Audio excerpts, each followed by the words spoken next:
1 अप्रैल से कई सारे नियम बदल रहे हैं और ये नियम आपकी जिंदगी पर असर डालने वाले हैं। इसलिए इस वीडियो को जरूर देखें और जानें कि क्या क्या फायदा होने वाला है और क्या अगर आपने कुछ नहीं किया तो आपको कौन सा नुकसान हो सकता है। जी हाँ, सबसे पहले बात करेंगे नई कर व्यवस्था अर्थात इनकम टैक्स की। इनकम टैक्स ने 1 अप्रैल से जो नया कर व्यवस्था लागू किया है उसके तहत 7 लाख तक कमाने वाले लोगों को टैक्स नहीं देना होगा। वहीं 3 लाख से 6 लाख तक 5% देना होगा, 6 लाख से 9 लाख तक 10%, 9 लाख से 12 लाख तक 15% और 12 लाख से 15 लाख कमाने वाले को 20%। जबकि वहीं अपर क्लास के जो लोग हैं जो 15 लाख से ऊपर के श्रेणी में आते हैं उन्हें 30% कर देना होगा। 50,000 रुपए सालाना मानक कटौती पुरानी कर व्यवस्था में भी लागू है और नई कर व्यवस्था में भी लागू रहेगी। चलिए जीवन बीमा हेल्थ इंश्योरेंस की बात करते हैं। 1 अप्रैल से 5 लाख रुपए से अधिक का बीमा के वार्षिक प्रीमियम आयकर के दायरे में रहेंगे।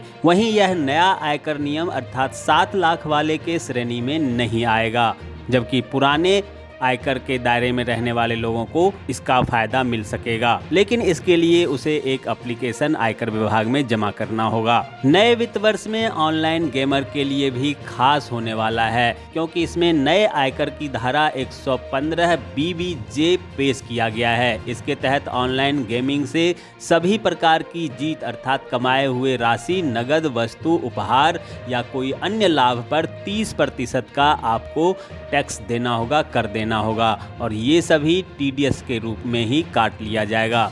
1 अप्रैल से लॉन्च टर्म म्यूचुअल फंड को टैक्स से छूट के दायरे के बाहर कर दिया गया है। साथ ही इस पर इंडेक्सेशन के साथ 20% और बिना इंडेक्सेशन के साथ 10% टैक्स जैसे लाभ समाप्त कर दिए गए हैं। यानी अब इसे शॉर्ट टर्म टैक्स बेनिफिट के रूप में देखा जाएगा। ई टैक्स की बात करें तो अगर आपने अब तक सोना में इन्वेस्ट किया था या मन बना रहे थे तो इसे ई स्वर्ण रसीद में बदल दिया गया है। बता दें कि नियम में बड़ा बदलाव किया गया है।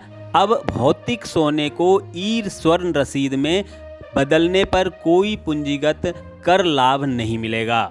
वहीं हॉलमार्क सोने की बात करें तो उसमें भी बदलाव हुआ है। उसके लिए 1 अप्रैल से 6 अंकों का अल्फा न्यूमेरिक हॉलमार्क की मान्यता होगी और दुकानदारों को इसी मार्क के गहने बेचने की इजाज़त दी गई है। इससे असली आभूषण को ट्रैक करना आसान होगा। वहीं वरिष्ठ नागरिकों के बचत योजना के लिए भी बदलाव किया गया है। 1 अप्रैल से अधिकतम जमा सीमा 15 लाख से बढ़ाकर 30 लाख कर दिया गया है। वहीं मासिक आय योजना के लिए अधिकतम जमा राशि एकल खातों के लिए 4.5 लाख रुपए और इसे बढ़ाकर 9 लाख रुपए कर दिया गया है। 1 अप्रैल से इलेक्ट्रॉनिक्स गुड पर नए कस्टम ड्यूटी लागू होंगे। स्मार्टफोन, स्मार्ट टीवी, हेडफोन, एयरवेयर और एयरबड्स जैसे वस्तुओं की कीमतों में कमी आने वाली है। सेकेंड हैंड कार खरीद रहे हैं तो उसके लिए भी आप देख लें। ऑटोमोबाइल सेक्टर में 1 अप्रैल से वाहन के इलेक्ट्रॉनिक ट्रिप रजिस्ट्रेशन करवाना अनिवार्य होगा। अब डीलरों को मोटर वाहनों के पंजीकरण प्रमाण पत्र के नवीनीकरण, फिटनेस प्रमाण पत्र के साथ नवीनीकरण, डुप्लीकेट पंजीकरण प्रमाण पत्र, NOC, स्वामित्व के हस्तांतरण के लिए आवेदन करने का अधिकार दिया गया है। B6 फॉर्म 2 नॉर्म्स गाड़ियों के लिए है और इसके लिए नए वित्त वर्ष में खास रहने वाला है।